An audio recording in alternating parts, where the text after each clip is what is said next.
تبارك الذي بيده الملك وهو على كل شيء قدير الذي خلق الموت والحياة ليبلوكم أيكم أحسن عملا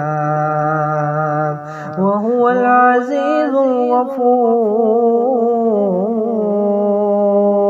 الذي خلق 7 سماوات طباقا ما ترى في خلق الرحمن من تفاوت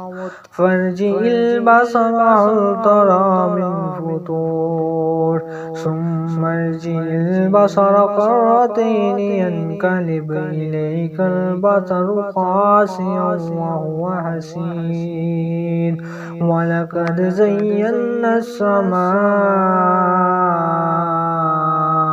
الدنيا بمصابيح وجعلناها رجوما للشياطين وأعتدنا لهم عذاب السعير وللذين كفروا بربهم عذاب جهنم وبئس المصير إذا ألقوا فيها سمعوا لها شهيقا وهي تفور